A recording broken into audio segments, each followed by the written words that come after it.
Donc, un enfant né avec une énergie pareille serait un bon leader, un bon chef, mais il faut qu'il sache que quand il se met en groupe, par exemple, avec quelqu'un, la personne va tout lui abandonner parce qu'il doit commencer les choses seul. Il doit déclencher les choses seul. Il est le visionnaire. Donc, une fois que c'est fait, quand il passe le premier cycle, vient le cycle de la collaboration, donc le nombre 2. Bonjour et bienvenue dans Self Upgrade. Alors aujourd'hui, nous allons parler d'un sujet qui me passionne, un sujet que j'ai recherché pendant longtemps. Je ne suis pas une experte, loin de là. C'est pour ça qu'aujourd'hui, en fait, j'ai fait appel à quelqu'un qui en sait beaucoup plus que moi, un expert en ça. Donc, on va parler bien sûr de la numérologie. La numérologie, qu'est-ce que c'est? Bah, si par exemple, vous n'avez jamais entendu parler de la numérologie, c'est la première fois que vous entendez ça, restez avec nous parce que vous allez beaucoup apprendre en fait durant cet épisode aujourd'hui parce que on a Monsieur Godwin de Dalouve qui est guide spirituel mais aussi coach de vie qui va aussi nous permettre aujourd'hui de comprendre un peu plus la numérologie, qu'est-ce que c'est, et aussi comment est-ce qu'on peut l'utiliser dans notre vie. Donc, tout d'abord, on va accueillir notre guest, notre invité, Monsieur Godwin de Dalouve. Bonjour Godwin, comment Bonjour allez-vous Aïda, aujourd'hui? je rends grâce à Dieu, je me porte très bien et vous? Je vais très bien. Déjà, merci beaucoup. Merci d'avoir accepté cette invitation. Ça fait vraiment plaisir. Parce que comme je l'ai dit, en fait, j'ai mentionné la numérologie quelques fois dans le podcast, mais sans vraiment aller en profondeur. Parce que même moi, en fait, comme je l'ai dit, j'en sais pas trop, mais en fait, j'utilise le peu que je connais. Du coup, aujourd'hui, franchement, c'est vraiment une chance, une bénédiction de vous avoir ici avec nous pour nous en dire un peu plus. Donc, pour commencer, est-ce que vous pouvez bien nous dire qui vous êtes et ce que vous faites? Alors, je me représente à nouveau, je suis Godwin de Dalouve, à l'état civil, donc on complète Makoundou, mon nom de famille, de nationalité congolaise, mais résident à cheval entre la Côte d'Ivoire et le Bénin. Je suis coach de vie et guide spirituel. Et euh, dans les sciences spirituelles que je maîtrise, il y a entre autres la numérologie, une science qui me permet d'aider les gens à découvrir leur mission de vie, à découvrir le métier qui leur correspond le mieux, à faire surtout un choix judicieux de leur partenaire de vie. Donc c'est une science exacte parmi tant d'autres, comme l'angiologie, comme la cartomancie, comme la géomancie, qui permettent en réalité de lire sur l'espace et le temps et pouvoir prédire les saisons. Voilà un peu plus ou moins ce on peut avoir avec moi et entre autres ce qu'on peut avoir avec la numérologie. C'est super. Donc, je suis sûre que beaucoup des personnes en fait qui vont regarder cet épisode ou qui vont l'écouter, euh, lorsqu'on parle de l'astrologie, c'est un sujet assez connu. Même si c'est quelque chose qu'on n'utilise pas forcément, les gens savent ce que c'est. Mais la numérologie, ça a l'air un peu mystique. Donc, est-ce que vous pouvez essayer en fait de définir ou alors d'expliquer ce que c'est d'abord? D'accord. L'univers existe avec des saisons. On a la saison de l'automne, de l'hiver, printemps et l'été. Tout est une question de saison. Et les saisons sont compartimentées par l'espace-temps. Et l'espace-temps est compté par un processus ou une science qu'on appelle la science des nombres. Et nous faisons tous les mathématiques à l'école. Nous savons compter de 1 jusqu'à 9, jusqu'à plusieurs nombres. Cependant, les nombres nous permettent d'avoir un aspect très mathématique, donc très physique, que nous apprenons à l'école. Mais les nombres nous apprennent aussi l'aspect mystique, qui vous permet d'interroger l'invisible. Et cette façon d'utiliser les nombres s'appelle des mathématiques théosophiques, c'est-à-dire calcul théosophique. C'est une science exacte. Et ce qui nous permet donc d'interagir avec des forces invisibles que certains appelleront des divinités, d'autres appelleront des entités. D'accord? Parce que la science métaphysique dit ce qui est en bas est comme ce qui est en haut.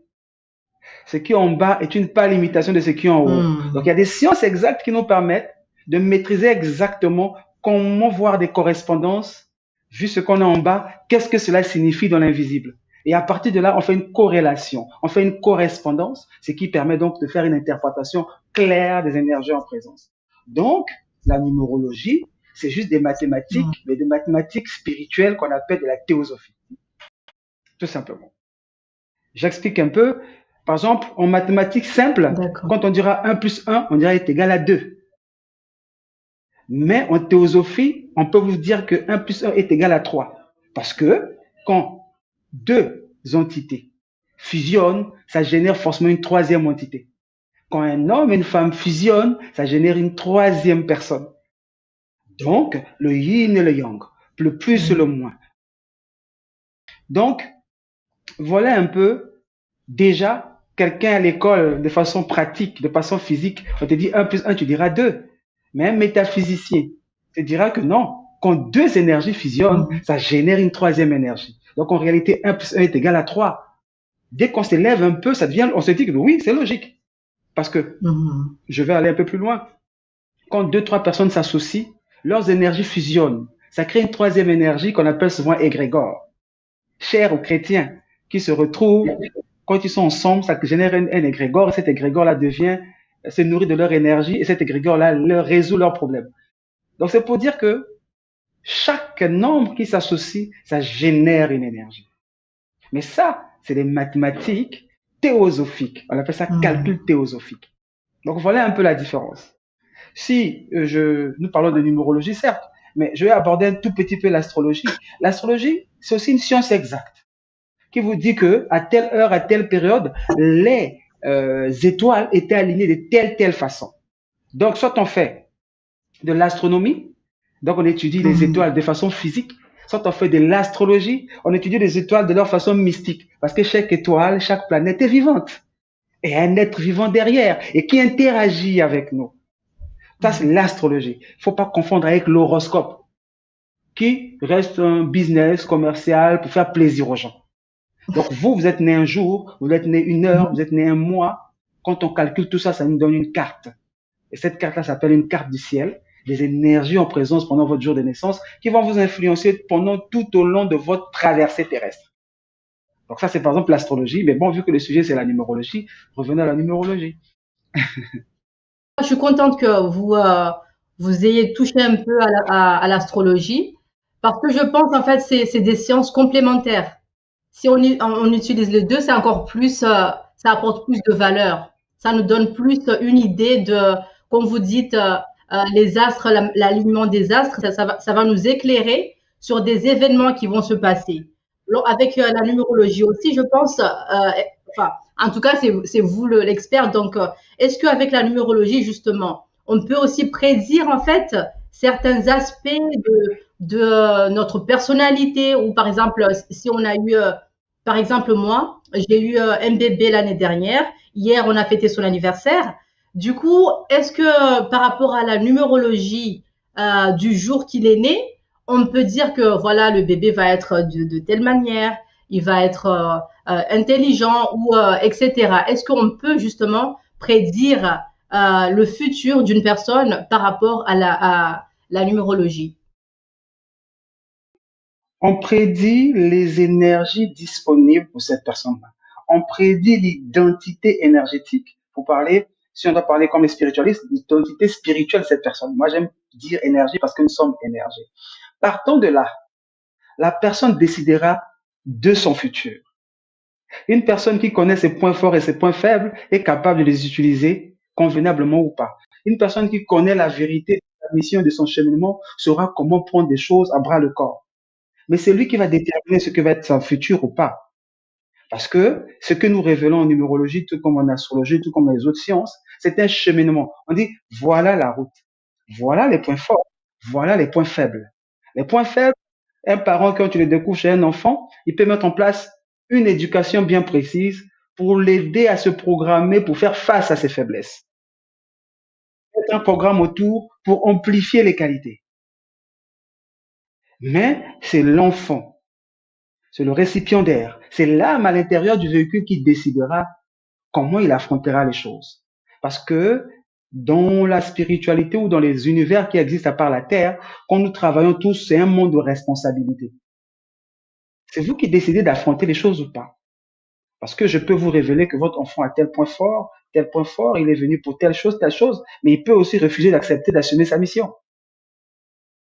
Ça, c'est un aspect qu'il faut tenir compte. Donc, finalement, nous révélons euh, un, un cahier de charges.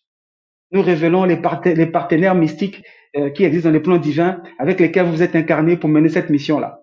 Et c'est vous qui décidez de ce que vous allons faire. Donc, on ne peut pas dire que le futur sera radieux. Si la personne ne veut pas faire de sorte que ça soit radieux, ben on va avoir juste un potentiel. On va dire, waouh, les fleurs sont là, il pouvait faire ci, mais malheureusement, il a cédé à ses faiblesses. L'alcool, la cigarette, le sexe, l'impatience, la colère, l'orgueil, la gourmandise, la luxure. Ça fait partie des faiblesses qui existent, qui guettent chacun de nous. Donc, on peut vous révéler vos points forts et vous allez refuser d'affronter. Tout comme on peut vous révéler, et s'il y a une bonne programmation autour de vous, une bonne éducation, ça vous permet de faire face et puis vous exploser. Voilà. Il y a le libre arbitre en fait. On est là, on peut suivre en fait le destin ou pas. Donc en gros, comme vous le dites, avec la numérologie comme l'astrologie, il y a le potentiel, donc les énergies qui sont apportées par les nombres, les chiffres en fait, et on peut utiliser cette énergie pour faire, pour accomplir sa mission sur Terre ou pas. C'est bien ça?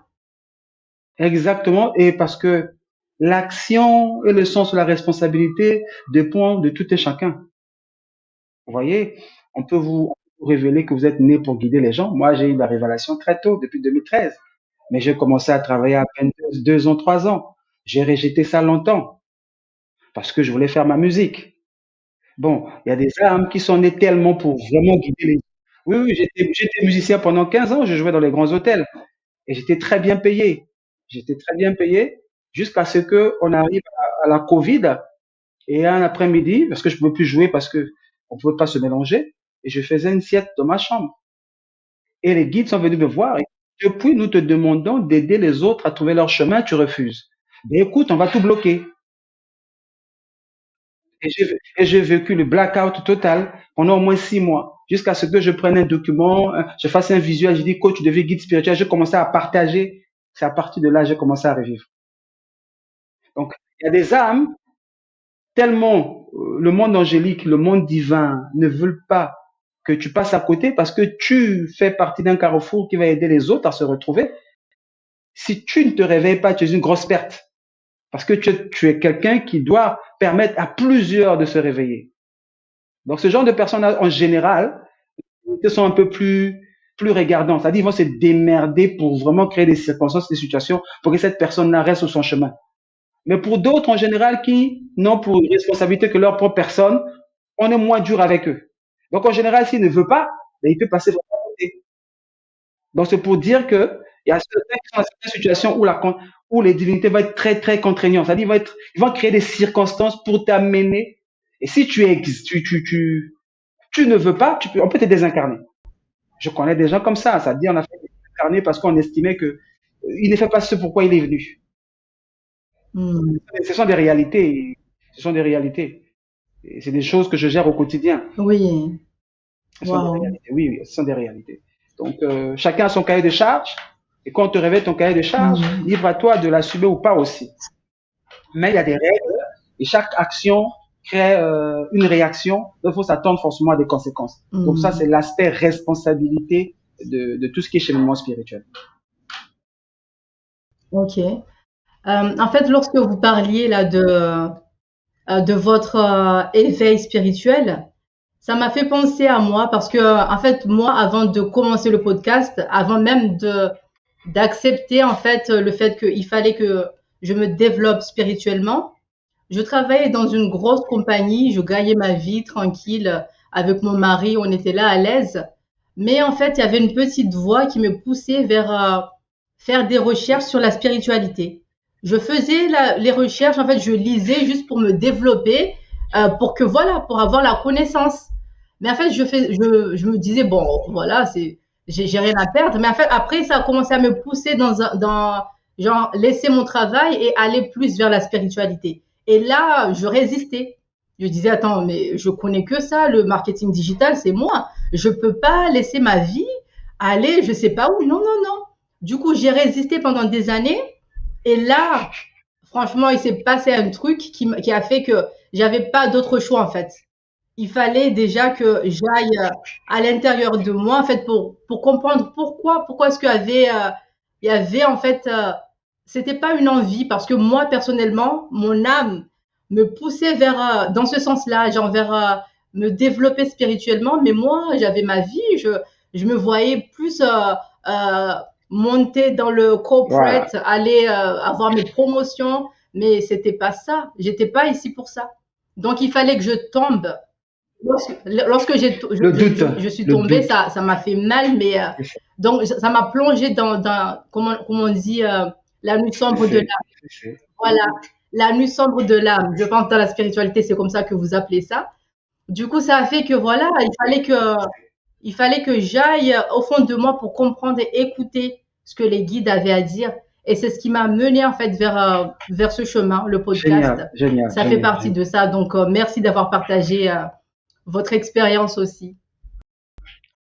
Ça, ça, montre, ça montre que voilà, il n'y a pas, enfin, parce que lorsqu'on traverse, en fait, lorsqu'on est on commence notre cheminement, on se sent seul, on se dit, attends, qu'est-ce que je vais faire? Je vois personne autour de moi qui vit la même chose que moi. Donc, on essaie de continuer dans le chemin qu'on connaît, dans lequel on est plus à l'aise. Mais en fait, comme vous dites, on va Absolument, toujours nous absolument. pousser. Si on est ici que pour ça, on va nous pousser vers notre Mhm, destin. mhm, mhm. Donc voilà. Donc revenons à la numérologie. Du coup, donc vous avez bien présenté la numérologie. Je pense maintenant, même les personnes qui n'avaient aucune idée de ce que c'est, euh, elles commencent à avoir en fait une idée de ce que c'est que la numérologie. Mais en fait, dans la numérologie, chaque chiffre, comme vous l'avez dit, je pense que vous avez mentionné ça, vient avec une énergie. Donc, est-ce que vous pouvez nous dire en fait rapidement ce que représente chaque chiffre de 1 à 9? Après aussi, si vous pouvez nous parler. Absolument, Oui, voilà. absolument. Alors, le un représente le commencement de toute chose. Le un représente le commencement de toute chose. Et le un est connecté aux divinités qu'on appelle les séraphins. Donc vous placez un, ou vous débutez quelque chose, vous voulez faire quelque chose, il faut savoir que vous êtes dans une énergie une qui représente le début de toute chose. Au commencement était la volonté. Au commencement était la vision. Donc, tout enfant, par exemple, qui naîtra avec une énergie pareille, ça sert à rien qu'il attende quelqu'un avant de se lancer. Ça ne sert à rien. C'est un leader naturel. Donc, il faut qu'il commence les choses avant que les autres ne l'accompagnent. Et en général, cette énergie-là exprime aussi le fait qu'on ne voit rien. Rien n'est visible encore. C'est un potentiel, de façon concrète. Donc, un enfant né avec une énergie pareille serait un bon leader, un bon chef, mais il faut qu'il sache que quand il se met en groupe, par exemple, avec quelqu'un, la personne va tout lui abandonner parce qu'il doit commencer les choses seul. Il doit déclencher les choses seul. Il est le visionnaire. Donc, une fois que c'est fait, quand il passe le premier cycle, vient le cycle de la collaboration, donc le nombre 2. À partir de là, les gens peuvent l'accompagner. Quelqu'un qui a un nombre 2 en cheminement de vie, en énergie, c'est quelqu'un, donc le 2 exprime la dualité, la jumélité, la jumelléité, le yin et le yang. C'est une personne qui est née pour collaborer, pour partager, pour, pour faire en sorte de créer des situations, des circonstances qui permettent aux autres de trouver leur chemin. C'est-à-dire, je les aide à ce que ça marche pour eux, moi je suis heureux. C'est des personnes qui seront les bons deuxièmes dans un gouvernement, seront les bons deuxièmes dans une entreprise. Mais ne leur demandez pas de se mettre en avant. Alors une personne pareille, par exemple, qui a une énergie de 2, qui va oser vouloir se mettre en avant, il se crée des difficultés tout seul parce que toute son énergie, toutes les divinités avec lui disent que nous, on veut se mettre au service de quelqu'un. Une personne qui a une énergie pareille, par exemple, c'est une personne qui doit travailler des capacités à distinguer quel est le bon leader pour lui. Parce qu'il est fait pour être derrière un leader. Pour que le leader ne manipule pas et ne joue pas avec sa capacité de collaboration. 3. 3, c'est une énergie de communication. Nous parlons, nous échangeons, nous nous interconnectons. Mais c'est connecté aux divinités qu'on appelle les seigneurs du karma. Un enfant né avec une énergie pareille doit être un enfant qui doit faire très attention à son verbe. C'est un enfant qui doit être aligné dans ces 3 dimensions. le mental, l'émotion, le physique. Ça fait 3 dimensions. La Trinité, ça fait 3. Donc, c'est un enfant, s'il dit quelque chose qui est contraire à ce qu'il pense, ben, qu'il s'attende à ce que tout lui tombe dessus. Qu'il s'attende à ce que les seigneurs du karma s'occupent de lui. C'est une réalité. Énergie 4. 4, ça fait un pilier. Quand on dépose 4 pierres, ça fait l'équilibre. On peut déposer n'importe quoi dessus. Quand on construit une maison, la fondation est toujours carrée. Donc, l'assise. Et c'est un nombre. Si quelqu'un naît sous cette énergie-là, c'est quelqu'un qui est né pour grandir. C'est quelqu'un qui est né pour s'élever. C'est quelqu'un qui est né pour être quelqu'un dans la société. Mais, vu que c'est un carré, vu que c'est un 4, c'est une personne qui devra travailler dur par ses propres efforts pour atteindre le sommet. Ne pas attendre l'aide des gens. Parce que c'est une personne, justement, quand elle va demander de l'aide, les autres vont percevoir en lui une énergie de quelqu'un qui a déjà. Il y a des gens comme ça dans votre entourage. Vous voyez en lui qui dégage une énergie de charisme. Vous sentez que c'est un boss. Mais il n'a pas encore ça dans la poche. Donc quand il demande même de l'aide, tout le monde le regarde de travers. Qu'est-ce qu'il fait celui-là? Il se fout de qui? Il faut qu'il arrête de demander de l'aide parce qu'une âme, pour être puissante, c'est une âme qui n'aime pas de l'aide. C'est une âme qui dit je veux réussir par moi-même. Et le comble, ceux qui ont l'énergie 4 ont intérêt à être généreux. Parce qu'un puissant qui a les moyens, il est généreux. Parce que la divinité derrière, il demande. Partage et je continue à te donner et tu deviens puissant.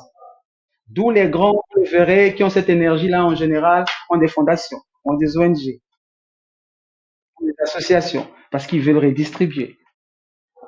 Énergie 5, c'est une énergie de la liberté. La divinité qui est derrière, c'est une divinité guerrière.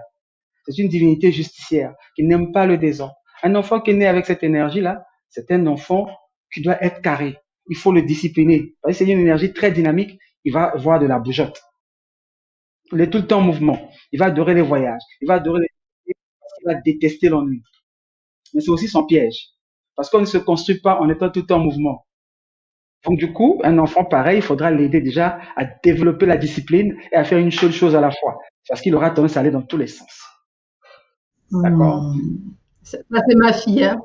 Je vous coupe pas, mais c'est ma fille. Elle est exactement tout ce que vous avez dit. J'avais l'impression que vous étiez en train de la décrire. Elle est exactement comme ça. Voilà. Donc, cheminement de vie 6. On va dire l'énergie 6. Donc, en fait, j'associe en même temps, j'explique le nombre et je le mets dans les situations réelles de vie. 6 est connecté à l'énergie du soleil. Donc, un enfant né avec une énergie 6, c'est quelqu'un qui va vouloir apporter l'harmonie autour de lui, naturellement. C'est insupportable pour lui de ne pas avoir l'harmonie là où il est. C'est quelqu'un qui va être très, très généreux en termes de lumière. Donc, quand il est là, vous le voyez parce que c'est solaire. Le seul problème avec une personne comme ça, ceux qui ne supportent pas la lumière vont l'en vouloir tout le temps. Et il y a des gens comme ça, ils sont là, je comprends pas, tout le monde m'attaque, tout le monde m'en veut, mais qu'est-ce que je fais? Tout simplement parce que tu ne te connais pas. Et c'est une énergie de la responsabilité portée vers la famille.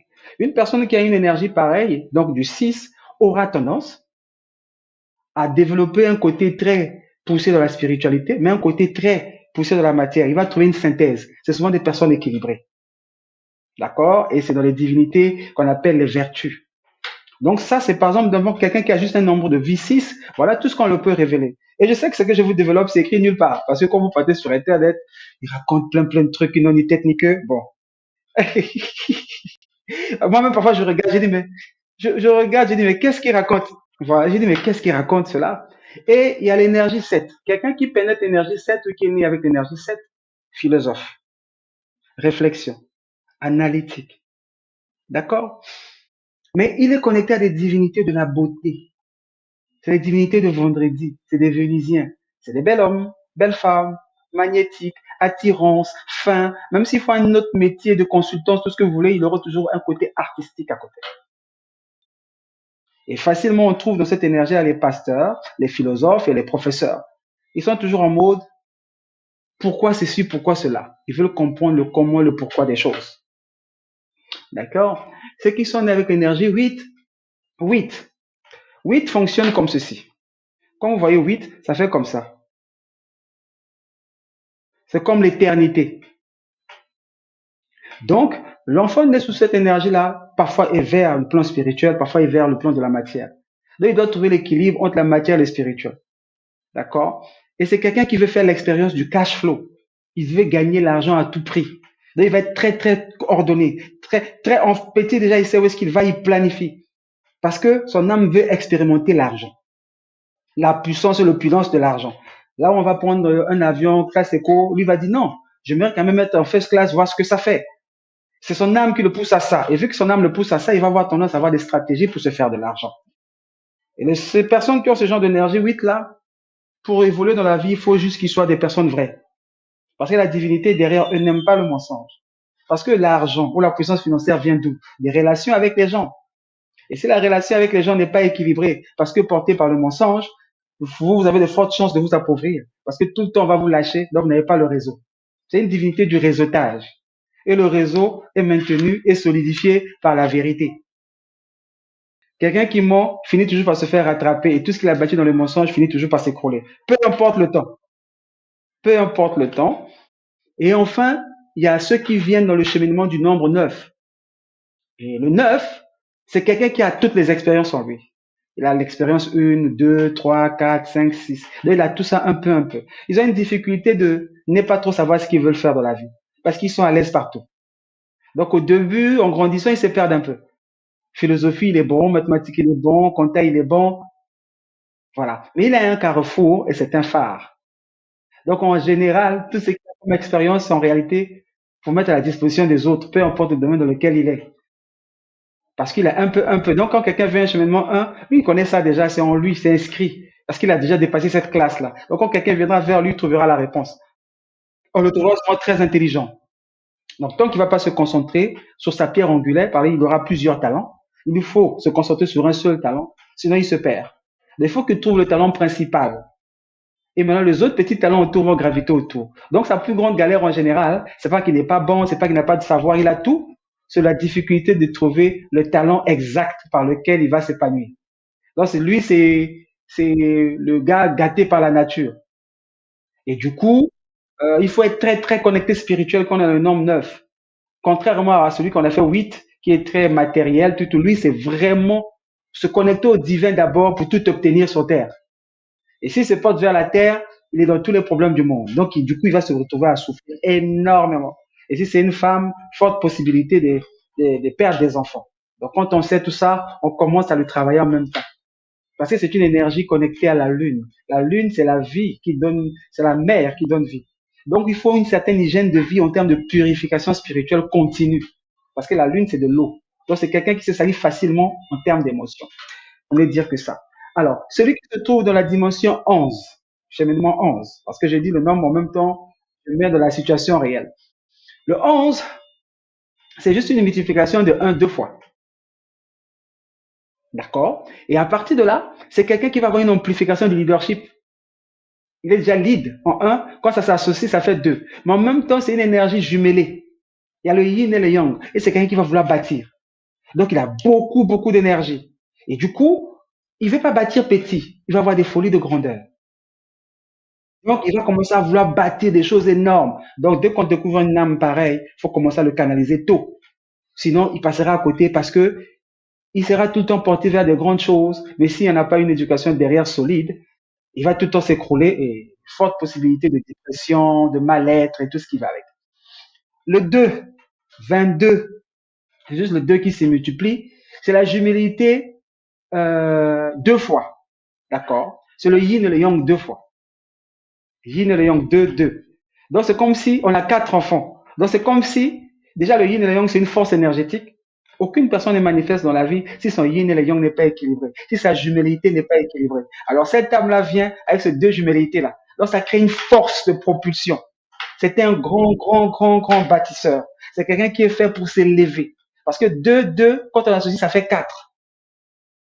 D'accord? Donc, lui aussi, il faut lui donner une éducation de savoir rentrer en contact avec les gens parce qu'il doit s'associer pour trouver l'harmonie à l'intérieur de lui-même. Il ne faut pas son côté masculin domine sur le féminin, il ne faut pas son côté féminin domine sur le masculin. Ça doit être quelqu'un de zen.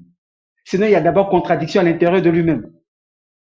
Et il sera incompréhensible et lui-même, il ne va pas se comprendre lui-même. D'accord? Donc, une fois que c'est réussi, ça, C'est quelqu'un qui naturellement va s'élever puissamment. On ne peut pas l'arrêter. C'est un bâtisseur énorme. Voilà ce qu'on peut dire de 22. Maintenant, le 33. Le 33, en fait, c'est la multiplication du 3. Le 3 est lié au Seigneur du karma. C'est un enfant doublement lié au Seigneur du karma. Ce qu'il pense là, doit être ce qu'il dit. Ce qu'il dit là, doit être ce qu'il fait.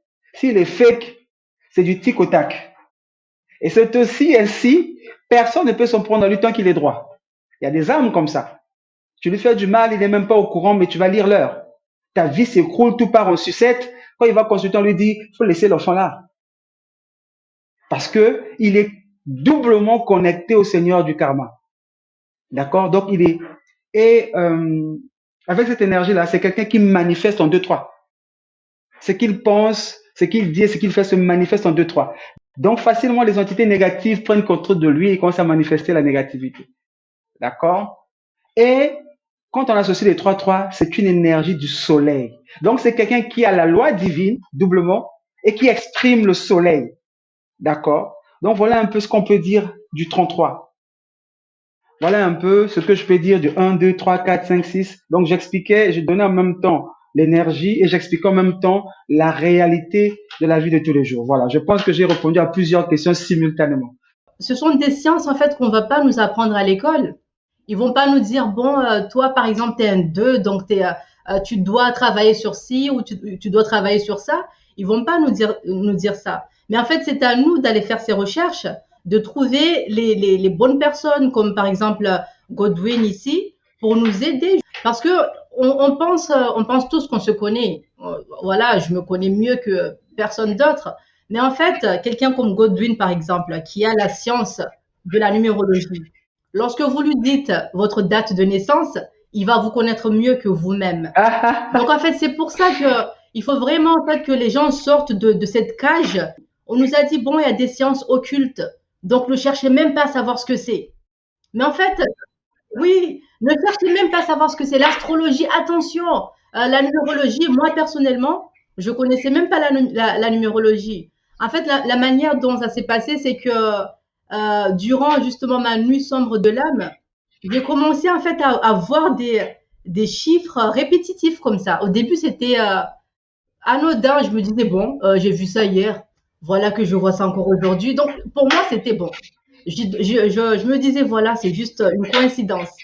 Après, ça devenait de plus en plus récurrent. Donc, ça revenait, ça revenait, je me suis dit, attends, mais c'est bizarre là. C'est bizarre. Hier, j'ai vu 11-11. Voilà que je revois encore 11-11. Après, en fait, des choses comme ça, je vois, je regarde l'heure, il est 1h11. Mais qu'est-ce qui se passe? C'est quoi ça? Après, c'est là que j'ai commencé à me poser des questions. Est-ce il y a une signification derrière ce que je vois? Donc, je suis allée sur Google. Et là, comme vous le dites, il y avait plein d'informations, plein de trucs. Et je comprenais pas grand-chose. En fait, j'ai compris que les, euh, les anges, les guides ou nos ancêtres essayent en fait de nous transmettre les messages. Mais en fait, par rapport, donc quand je voyais 11-11 par exemple, j'allais sur Google, j'essayais de voir ce que c'est. Mais comme vous dites, ils mettent tellement de choses en fait. Donc, vous avez du mal à vous dire, attends, ça veut dire, ok, peut-être que c'est ça mon message. C'est difficile. Par contre, j'avais la chance d'avoir un voisin et le voisin, il était très spirituel. Donc, c'était un Indien. Du coup, une fois, en fait, je parlais de ça. J'ai dit, je parlais à sa femme, en fait. Je lui dis, je vois tout le temps des chiffres répétitifs. Des fois, c'est des maîtres nombres parce que sur Google, ils m'ont dit que lorsque c'est un chiffre qui se répète deux fois, par exemple, le 33, le 22, le 11, c'est des maîtres nombres. Donc, je lui dis, voilà, je vois ça. Et lui m'a dit, bon, il y a des messages derrière. Et il m'a aidé, en fait, à comprendre les messages qu'il fallait que je comprenne, en fait, par rapport aux chiffres, en fait, répétitifs que je voyais. Donc, je pense qu'il est vraiment essentiel qu'on se décoince, en fait, qu'on sorte de cette cage. Parce qu'encore une fois, parce que vous avez parlé tout à l'heure comment ça s'appelle encore? Le chemin de vie. Donc, le chemin de vie, est-ce qu'on peut revenir dessus? Parce que je pense pour quelqu'un en fait qui est nouveau à la numérologie, ils vont pas comprendre ce que c'est. Donc, est-ce que vous pouvez expliquer ce que c'est et aussi en fait comment est-ce qu'on peut calculer son propre chemin de vie? Alors, un chemin de vie, c'est le circuit que l'âme a choisi de traverser pendant son incarnation. Et dans ce circuit-là, il y a plusieurs exercices qui vont le permettre de travailler sur ses qualités. En fait, ce n'est qu'un jeu, hein, ce n'est qu'un jeu. Et il y a des sciences qui nous permettent justement de pouvoir mettre en lumière de quoi sera fait ce cheminement. Et c'est ça qu'on appelle un chemin de vie. Donc, c'est pas figé. Le chemin de vie, on vous le montre. On vous dit, voilà comment sera la route. Mais comment vous allez vivre ce chemin de vie-là, ça dépend de vous et de votre responsabilité. Là, par exemple, j'ai un problème avec une jeune dame qui m'a écrit du tôt. Et ne connaît pas sa date de naissance, ne connaît pas ni son père ni sa mère. C'est hyper complexe. Oui. Donc, sans sa date de naissance, déjà, il y a la difficulté de pouvoir mettre en place un profil qui lui permet de telle route, telle route. Malgré quand même ça, je lui ai donné les points qu'il fallait payer pour régler. Il m'a dit, non, j'ai pas telle somme, est-ce que je peux? Je lui ai dit, il n'y a pas de problème, donnez ce que vous pouvez. J'ai même pas encore touché ces sous. Parce que justement, quand je parle au guide, les guides me disent, bon, on peut pas lui dire c'est qui explique la situation dans laquelle elle est. Parce qu'elle n'est pas encore prête à l'entendre. Ça, c'est ce qu'on appelle le karma. Qu'est-ce qu'elle a dû faire dans une vie antérieure, ou dans une de ses vies antérieures, pour que cette fois-ci qu'elle naisse sans connaître son père, ni sa mère, ni sa date de naissance. Donc, tout est fait pour que sa tâche soit plus difficile que pour les autres. Mais en fait, c'est un équilibre énergétique. Qu'est-ce qu'elle a fait? Quand je demande, on me dit, elle n'est pas prête à l'entendre maintenant. Donc déjà pour dire qu'il y a des personnes qui sont là, on ne peut même pas faire leur cheminement parce qu'on n'a pas leur date de naissance. Parce que les divinités ont estimé que faut que ça soit plus dur pour eux pour qu'ils comprennent certaines réalités. Mais bon, c'était rapidement, je voulais parler de ça. Donc revenons sur un chemin de vie. Donc un chemin de vie se calcule comment? On prend votre date de naissance, votre jour de naissance, votre mois de naissance, on fait l'addition de tout ça. Quelqu'un par exemple qui est né 3 novembre. 3, novembre c'est 11e mois, d'accord? On va faire 3 novembre 2025. 3 novembre 2025. Donc ça fait 3 plus 11. Le 11, on va faire 1 plus 1. Donc 3 plus 1 plus 1 plus 2 plus 0 plus 2 et plus 5. On va additionner tout ça. Mais moi, je vais faire ça de façon rapide parce qu'il y a des nombres qui c'est-à-dire qui ne s'additionnent plus parce que ça donne toujours 0. Donc, si je prends le 3 plus 1, donc plus le 11e mois, ça me fait 5. D'accord? Plus 2025. Or, 2025, quand on prend le 2, plus le 2, ça nous fait 4. Plus le 5, ça nous fait 9. Or, 9, si on l'additionne à 5, ça va nous amener à un nombre qui va nous ramener encore à 5. Ça va nous amener à 14, il me semble. 14, on fait 1 plus 4, ça nous fait 5. Donc, une personne née le 3 novembre 2025, c'est une personne qui est née avec une énergie de cheminement de vie qui est 5. Donc, tout de suite, je peux déchiffrer tout ce qu'il a comme cheminement sur tout ce qu'il va rencontrer comme équation, comme point fort et comme point faible. Un 5, c'est lié à Mars, c'est lié au guerrier, c'est lié à la justice, mais c'est aussi lié au cash flow. Mais c'est aussi lié à la capacité à gérer sa sexualité. Voilà, juste par ce 5-là, je viens de situer juste par une planète, comment la personne, les défis auxquels il fera face. On peut aller plus loin. Je peux dire que vu qu'il est né ce jour-là, voilà la couleur qu'il doit porter. Vu qu'il est né ce jour-là, voilà la divinité qui le guide. Vu qu'il est né ce jour-là, voilà le jour de la semaine qui le caractérise. Vu qu'il est né ce jour-là, voilà la musique et la fréquence qui le caractérise. Vu qu'il est né ce jour-là, voilà la couleur qui le caractérise. Vu qu'il est né ce jour-là, voilà le type de sport qu'il doit pratiquer. Vous voyez un peu? Donc déjà avec ça, on te donne beaucoup de clés pour être. Or, on peut aller plus loin. Quand on prend ton nom et ton prénom, qu'on fait un calcul théosophique, parce que chaque lettre, il y a un nombre. On va faire ce calcul-là. Maintenant, on va associer ça. On va voir maintenant.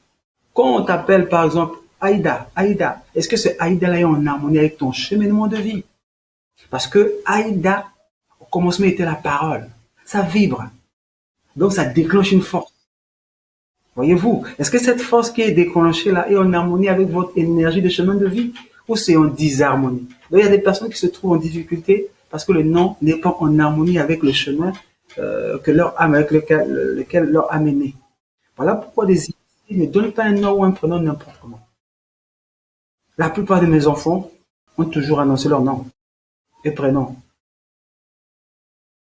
Wow. Ah oui, j'avais vu ce Oui, live. oui, Je vous avais suivi, vous avez dit ça, j'étais là. Franchement, j'arrivais pas à y croire.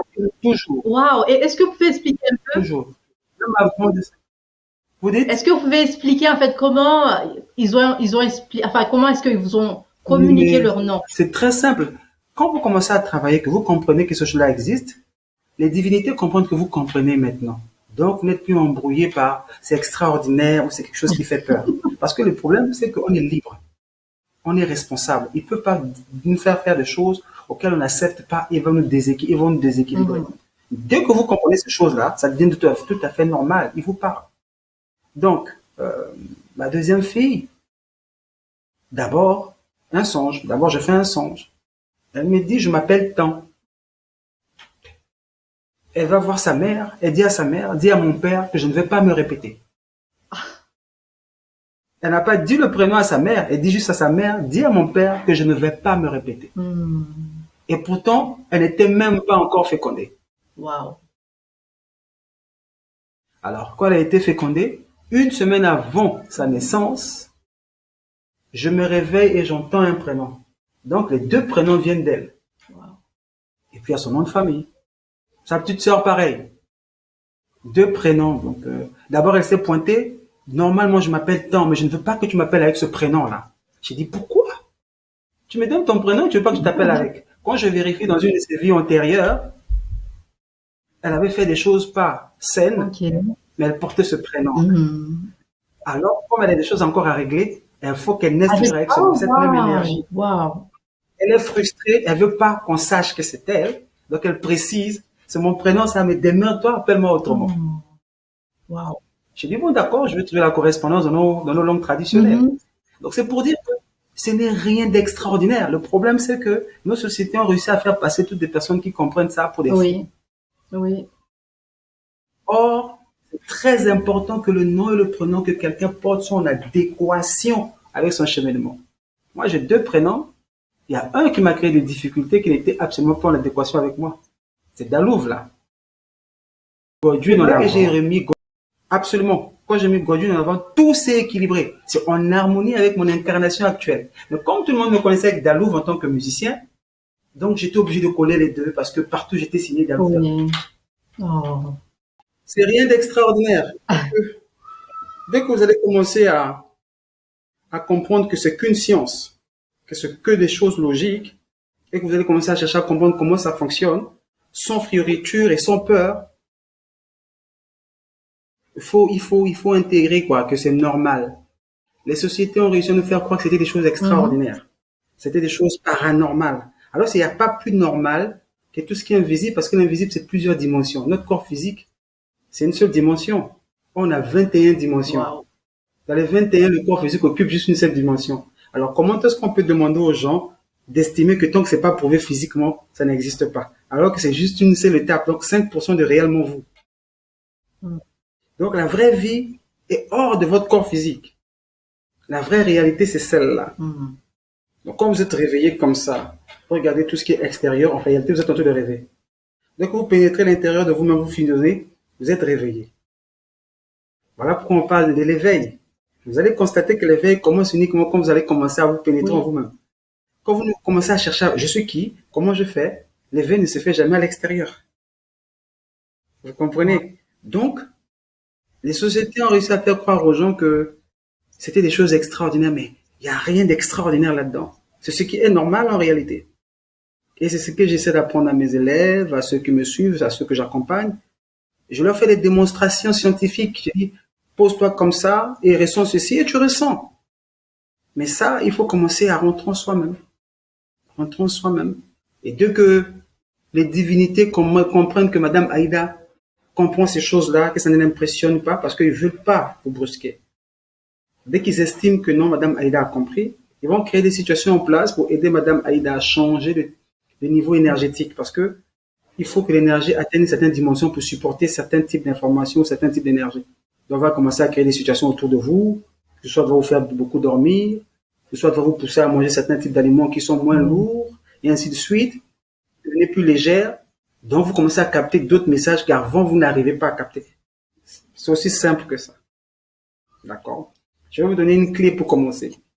J'appelle ça les bases pour commencer une quête spirituelle. Les bases, c'est pas compliqué. C'est 4. Votre corps physique, c'est la première étape.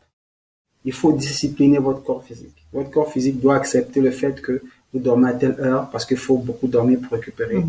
D'accord? Votre corps physique a besoin de sport pour lui imposer une rigueur et une discipline. Parce que votre corps physique accepte facilement les habitudes, encore plus les mauvaises habitudes. Les habitudes qui sont bénéfiques paraissent un peu plus difficiles. Le corps physique a tendance à dire, moi, je vais vers la facilité parce que c'est plus facile. D'accord. Donc, il faut programmer le corps selon les habitudes qui vous arrangent. C'est juste une question de programmation parce que le corps n'est qu'un outil qui a besoin d'un logiciel. Et le logiciel, c'est vous qui déterminez ça. Or, les sociétés font que il y a le téléphone, il y a Internet, il y a la télé, il y a la publicité. On contrôle ce qu'on met dans vous, dans le logiciel qu'on vous crée. Donc, dès que vous en prenez conscience, vous commencez à créer votre logiciel à vous, avec votre paradigme à vous, avec vos besoins à vous, qui de plus en plus voient des trucs vraiment dont votre corps a besoin. Donc, quand vous faites le sport, vous commencez à maîtriser le corps, vous êtes un peu discipliné à l'heure de se réveiller, l'heure de dormir, le temps que vous passez au téléphone, et ainsi de suite. Vous commencez à vous intéresser à ce que vous mangez. Ce que vous mangez doit être des nourritures magnétisées. Parce que vous mangez beaucoup de choses démagnétisées, c'est-à-dire qui n'ont pas de vie. Et ils ont l'énergie vitale dedans. Donc, quand vous le mangez, ça vous remplit certes, mais ça ne vous nourrit pas énergétiquement. Et c'est surtout les trucs surgelés, des trucs qui viennent des sociétés de manufacture. Ce qui fait que vous allez voilà, vous allez voir dans nos villages, les parents ont souvent des très longues vies, c'est-à-dire ceux qui vivent vraiment dans les villages. Parce que leur nourriture est beaucoup magnétisée. Il y a beaucoup d'énergie vitale à l'intérieur. Donc, ils ne s'en rendent pas compte. L'eau vient de source. Donc, à des sédiments, à des sels minéraux. Donc, tout est chargé en vérité. Donc, quand vous commencez à manger ou boire de l'eau, vous commencez à le faire en pleine conscience. Vous regardez l'eau, vous dites à l'eau, tu es rempli d'amour. Quand vous regardez le repas, vous dites au repas qu'il est rempli d'amour. Donc, il change d'énergie, il change d'identité énergétique, ça prend la forme énergétique que vous souhaitez. D'accord? Et petit à petit, quand vous allez commencer à faire comme ça, c'est votre corps qui va vous dire, vous allez vouloir manger, c'est pas le porc. Vous mangez, vous sentez que vous n'arrivez pas à manger ça. Parce que votre corps change de fréquence, dit que ça ne passe plus. Vous mangez ça, ça vous dérange. Et pourtant, vous mangez ça peut-être plusieurs années avant. Donc, vous avez commencé à faire ce qu'on appelle une transformation. Et naturellement, il y a des gens qui vont commencer à s'éloigner de vous. Parce que vous ne vous ressemblez plus. Les énergies commencent à changer. D'accord? Vient l'étape de l'air, l'oxygène. Il faut respirer consciemment. Donc, il faut pouvoir prendre de temps en temps des moments où vous êtes avec vous-même. Vous respirez profondément, vous gardez l'air. Après, vous expirez. Visualisez une lumière qui pénètre en vous. D'accord? Ça, c'est l'aspect 3. Dernier aspect, c'est l'aspect mental. Il faut vous régénérer, il faut vous reprogrammer. Il faut commencer à lire des livres qui vont vous emmener vers une nouvelle connaissance. On appelle ça un renouvellement de la connaissance. C'est le B à bas contre la quête spirituelle. Si vous ne respectez pas ça, vous ne pouvez pas pénétrer les autres étapes. Les autres étapes, il y a des divinités qui vous attendent, mais qui ont besoin que votre corps suive. Alors, si vous pouvez demander, ils peuvent vous envoyer ce que vous avez demandé, et votre corps ne peut pas suivre parce que votre corps ne supporte pas. Il y a des gens qui font des souhaits, et quand quelqu'un, le troisième œil, le voit, mais lui, il doit avoir normalement ceci. Pourquoi il vit dans ces conditions-là? Parce que le corps, arrimé à certains défauts, n'arrive pas à fusionner avec la bénédiction. Donc, ça reste là, ça tourne autour. Vous verrez des pasteurs, des prophètes, celui-là, il doit être comme ça. Et oui, quand il y a le troisième œil, on voit ça. Mais son véhicule ne permet pas la matérialisation de la chose. Voilà pourquoi toute quête spirituelle commence par la prise de contrôle de votre véhicule. Donc, par exemple, des gens, par exemple, qui sont alcooliques ou qui boivent souvent, si par exemple leur destin c'est de s'élever spirituellement justement, est-ce que ça va les bloquer? Ça va bloquer en fait cet éveil? Absolument. Il y a un sujet fort intéressant, je sais pas, il y a ce qu'on appelle des virus. Dans les religions, ils appellent ça les 7 péchés capitaux. Moi, j'aime appeler ça virus. Imaginez, l'être suprême, c'est comme ça que je l'appelle parce que pour moi, Dieu est réducteur. L'être suprême est vaste. Donc, l'être suprême, imaginez que c'est l'unité centrale principale. D'accord? Et moi, je suis l'ordinateur. Mon corps physique, en tout cas. Et dedans, le logiciel qui est à l'intérieur, c'est mon âme. Et celui qui gère le logiciel en question, c'est l'esprit. D'accord? Mais voilà que je suis sur Terre. L'esprit, c'est l'unité centrale. Moi, je suis connecté à l'esprit, donc je suis aussi esprit. Voilà pourquoi on dit que je suis fait à son image. Mais je suis sur Terre, donc un peu loin de lui. Et il y a des entités qui ont créé ce qu'on appelle des virus, ce qu'on appelle les péchés capitaux. Il n'y en a que 7. La paresse, la gourmandise, la convoitise, la colère, la luxure, l'avarice, l'orgueil. Il n'y en a que ça. Quelqu'un de colérique va être quelqu'un d'impatient. Mais ça doit être aussi quelqu'un qui va avoir tendance à aimer l'alcool et le sexe. Donc, c'est un virus qui prend contrôle de celui qui adore l'alcool. Donc, il ne va pas travailler pour remplacer ce virus-là par le bon logiciel. Ça, c'est en termes, je suis en train de parler en termes techniques. Le logiciel en question, c'est une divinité. Donc, la divinité qui apporte l'équilibre ne vient pas prendre possession de lui. Il est victime maintenant de l'entité négative, qui est donc le logiciel que je suis en train de dire, le virus que je suis en train de dire, qui va le pousser à consommer l'alcool. Qu'est-ce que l'alcool fait? L'alcool finit par détruire le véhicule, son corps physique. Ça va finir par détruire sa volonté. Or, ce corps physique-là, c'est un moyen pour agir sur la terre. L'âme descend sur la terre, c'est ce qu'on appelle une chute, avec un cahier de charge de son esprit qui est connecté directement au Père, pour qu'il fasse quelque chose. Mais sur terre, c'est le corps qui agit, sous l'instruction de l'âme lui-même sous l'instruction de l'esprit. Alors, quand le virus prend le contrôle du corps, qui est le véhicule dit, quand l'âme dit, recevant l'ordre de l'esprit, l'esprit lui dit, bon, écoute, on part à Paris. L'âme dit, ok, je prends le véhicule pour qu'on part à Paris. Quand l'âme veut démarrer le véhicule, les virus qui ont pris le contrôle du véhicule disent, non, on part à Londres. Quoi? On part à Londres. Et c'est exactement ce qui arrive aux gens qui ont des défauts là. Les virus là prennent contrôle d'eux et les empêchent maintenant de manifester leur mission. Les empêchent de rentrer dans leur cahier de charge. Ce n'est qu'un jeu. Il y a des exercices banals, dès qu'on les adopte, ça chasse ces virus-là, laissant liberté donc au logiciel, donc aux divinités de Dieu de prendre possession de nous. Et quand ça prend possession de nous, on commence à développer des vertus. On devient humble au lieu d'être orgueilleux. D'accord? On devient généreux au lieu d'être avare. D'accord? On devient par exemple pur au lieu d'être porté vers la luxure. On commence à exprimer les choses. On devient patient au lieu d'être colérique et impatient. On commence à devenir travailleur au lieu d'être paresseux. C'est que des logiciels. C'est que des divinités. La nature a horreur du vide. Donc, si c'est pas le divin qui est à l'intérieur de vous via ces logiciels que j'ai cités, c'est l'opposé qui sera avec vous. Et tous ces défauts-là, oui, vont empêcher la manifestation de votre mission parce qu'ils prennent contrôle de votre véhicule. Dans votre tête, vous dites, je veux faire ci. Dans votre cœur, vous dites, je veux faire ci. Mais vous n'y arrivez pas. Parce que lui dit on fera pas ça. Je veux me lever demain à 5 heures. La paresse dit non. 5 heures arrive, bon, je vais attendre un peu. 6 heures, je vais attendre un peu. Au final, vous vous levez à 9 heures. Lui, l'entité de la paresse aura réussi sa mission.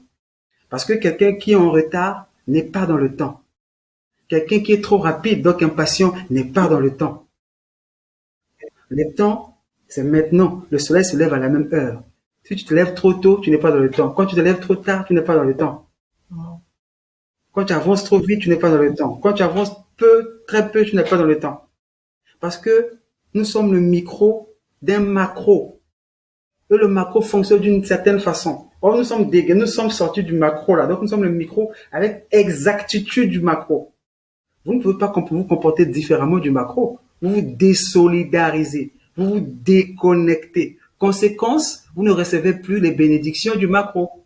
Soit le macro continue à descendre.